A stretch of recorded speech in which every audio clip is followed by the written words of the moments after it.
Come to Night City.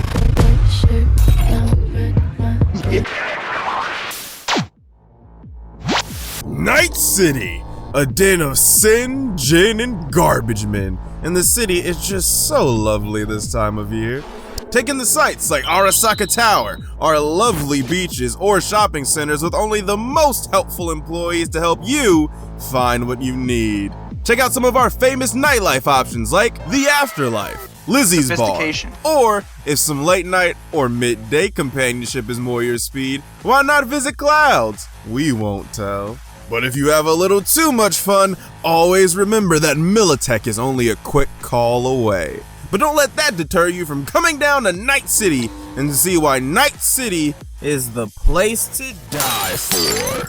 Okay, so everyone already knows about the disaster that was the Cyberpunk 2077 launch, so I feel like talking about the glitches and bugs in this review would just end up being redundant. I had my fair share of bugs and problems while playing the game, and in some cases it did significantly impact the experience, like all enemies deciding that I'm a pretty cool guy and not to attack me. That's not my problem. Some part of me still thinks that the outrage for this game was blown out of proportion when all of these games had a worse or similar launch, but I do understand why some people were upset. But even with all those issues, I still managed to have fun playing on my outdated but still chugging Xbox One. Was it enough to deal with all the issues? Well, I guess we're both gonna find out because I still honestly don't know. Also, watch out for some minor spoilers ahead. Let's start with the overall gameplay. It's a mix of Deus Ex and Fallout 4, which on paper sounds great to me. I love the new Deus Ex games aside from Mankind Divided because cliffhangers in games are an affront to God, and while Fallout 4 isn't my favorite, I had a good time with it. So, with that in mind, the gameplay should be right what I wanted, right? Well, first let me explain what Cyberpunk takes from both of those games. From Deus Ex, it takes the same stealth mechanics as well as the ability to play the game non-lethally if murdering some ones and zeros isn't how you want to spend your free time. And while I had an extreme bloodlust during my playthrough of Cyberpunk, it looked like you could actually go the entire game without having to kill anybody, which gives it some bonus points for me. The upgrading tree is also pretty similar since, for all intents and purposes, Deus Ex was just a Cyberpunk game without the Cyberpunk name. On the Fallout side of things, Cyberpunk takes the shooting, crafting, and overall feel, and I wasn't really feeling the combat in that game, and I'm definitely not a fan of it in Cyberpunk either. I think one reason that I think it's even worse in Cyberpunk than it was in Fallout 4 is mainly the performance issues. Oh, really? Combat sections feel sluggish, and with the guns having a significant weight to them, it's pretty noticeable when those frames start to dip. This game also takes the route of weapons, armor, and enemies having level requirements, which, for me, takes me out of the immersion of the game since you can't just go take down a criminal because he's got that little skull above his head. And I think that if this game ran well, the immersion would be the biggest selling point, but I'll talk a little bit more about that later. Having to dip out of a combat section because you're not a high enough level in games usually bothers me, but in traditional RPG cases, I can usually write that off as not being powerful enough because those games are usually all about getting stronger to face the big bad guy. That's not really the point of this game's story, so there's just a big disconnect with the gameplay and story. So, gameplay-wise, when Cyberpunk wants to be Deus Ex, it's alright, but when it's trying to be Fallout 4, it's pretty lackluster. For the first time for one of these videos, I checked some other videos on how it runs on PC to see if it really is a performance problem or something embedded in the game. And it does seem like some of my criticisms, like there being a lag issue with bullets hitting their targets, can be fixed by the game running better. But this review is from a last-gen perspective, so I don't really care. But gameplay isn't just how you decide to make people disconnect from this plane of existence. There's also driving that's more slippery than late-night you-up texts, hacking into things and people, usually for monetary gain, and best of all, weird and poorly choreographed adult fun times. Alright, so if the gameplay is a mixed bag, how's the story? I'll break it up into two categories, the characters themselves and the story that they're in. So let's start with the characters since the story wouldn't really work without them. So I played through the street kid path because I tend to play games like it's actually me, and I'm not about to be a corporate shill or a nomad because I like not having to move my house when it rains. But after the first few hours, it really doesn't even matter which one you choose because the end result is still based more on your choices, but back to the actual characters. For the most part, all the characters that I met fit into one of two categories: basics and top tiers. Basics are just the one-dimensional single personality characters that are just there to move the plot forward, and top tiers are characters that are more fleshed out and have more interesting or nuanced aspects about themselves. Since I mostly did the main story with a few side stories here and there since I knew I'd play the game down the line, I did finish Pan Am's side story though because, well, I'm not a very strong man. Overall, I think that there's only a few characters that I really liked and think are top tier. Those being Pan Am, for obvious reasons, Takemura, Judy, and Jackie. Without going into too much detail, these characters are the only ones that I think felt like they fit more than just a basic archetype. Although Jackie is definitely just the optimistic dude from the hood that wants to make a name for himself, so you could debate how deep he really is. And then there's Johnny Silverhand, being pretty much the entire marketing of the game for the past year, isn't really all that interesting to me. Don't get me wrong, he's a cool dude, even though he's like the biggest dickhead I've ever seen in gaming, but he isn't really much more than that.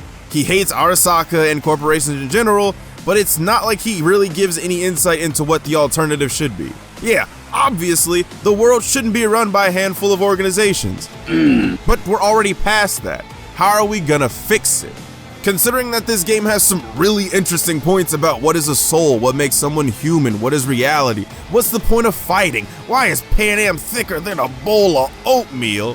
Hey, she had a fat ass, you know what I mean? I love to see. When the game tries to say something interesting, it works well, but the game doesn't really try that often. I've heard that the side stories are really where the game shines, and with the few that I did do, I think that might be true. They even put an Office reference in, which is cool, even though The Office is the most overrated piece of media since The Simpsons, but I digress.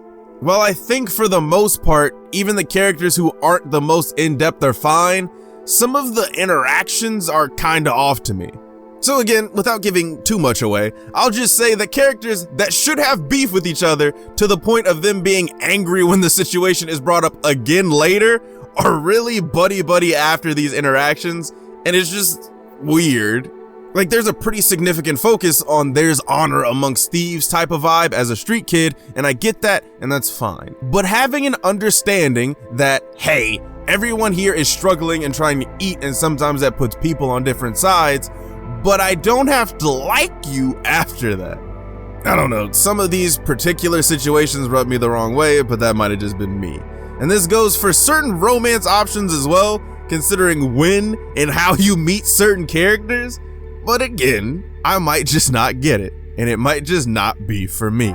The side stories give you a better look into how the city operates, and personally, I think that's where this game shines. Developers and reviewers always talk about how the environments are characters in their own right. I don't care. But in this case, I can actually see why someone would say this. There is no greater feeling than walking in a city and almost feeling like the city is speaking to you. My bad, pimp. Guiding you, setting you up for failure or success. Even on console, there's some parts of this game where the city looks beautiful, but the game usually wastes this by having you to drive long distances around the city. When you're driving around, everything is blurred and nondescript, and it's not the glitches and technical issues that make that happen. You lose an integral part of the story and experience when you don't see and understand Night City as more than just a location, and more of this nebulous force that's pulling the strings of everything happening within its limits. It's a demon, it's a savior, it's something that can't be explained, and it's undeniably unique. For me, it's the best part of the game. I'm a city kid, and this is the first game that I've played where the city actually feels like a city. Even GTA feels less alive and more like a lifeless battle royale map. There's a love that characters have for this place that's so interesting. The love for a place that is detrimental to you. It's like Stockholm Syndrome for a location.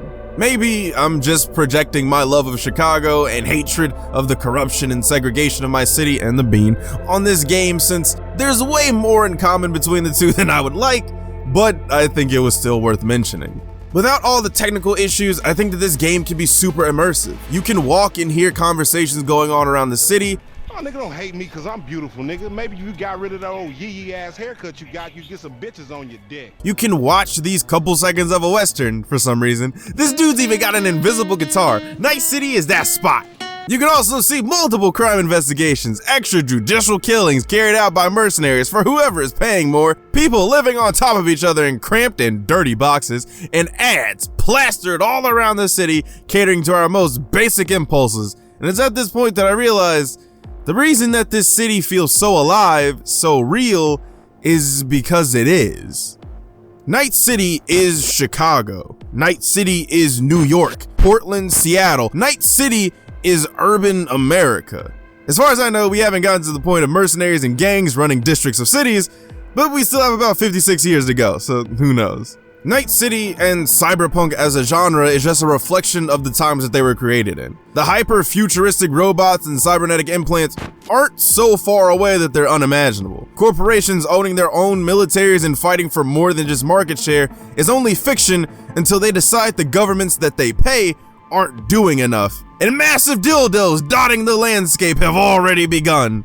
Probably, I don't know. The reflection that we see when looking at Night City is far more clear than we would like to collectively admit, but part of that comes from not wanting to admit culpability in our own actions. Although this game has a pretty standard dialogue system with most options all still leading to similar endings, the final choice is for you to decide who you are as a person. Will you continue to fight for your beliefs, or will you resign to allow the powers that be decide for you? This game functions as an extension of our dystopian present rather than looking towards our future. Even looking at the current state of the game, we see a broken world with so much promise, but we feel as though there is no way for us to fix it. We are not its creators in terms of its components, rather we created a situation where the world was doomed to be set on fire. Alright, maybe I shouldn't have mused like this was a college thesis, but like, it sounded cool, right? Right? Anyway, my initial impressions of the game honestly were pretty bad. Even outside of the technical issues, just because it wasn't the game that I thought it was gonna be. I saw this game as just an extension of what Deus Ex did before it, and I was underwhelmed. I mean, it still kinda is just a larger scale Deus Ex, but I think that this game's tone is more in line with some semblance of reality than the brooding and gritty Adam Jensen would put out. I never asked for this. There's still a lot subject to change about this game, from updates, fixes, quality of life changes, and whatever happens with DLC, but as it stands right now, I don't think I could recommend this game to anyone on console. I had fun, and I honestly can't wait to dive back in, but your mileage may vary. On PC, it's a different story, and I think it's worth checking out, but if you're a console only or mainly console like me, I'd say wait a bit to see if you should travel to Night City. But let me know what you thought. Was the review as disappointing as some people think that the game was, or did the review give you a different look into the game? Let me know in the comment section below.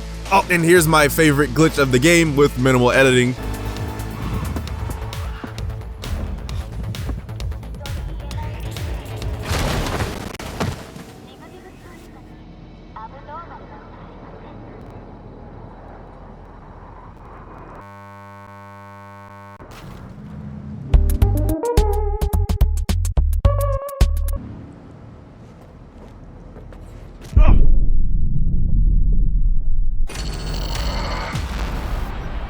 Anyway, mayhaps like and subscribe, and thanks for watching.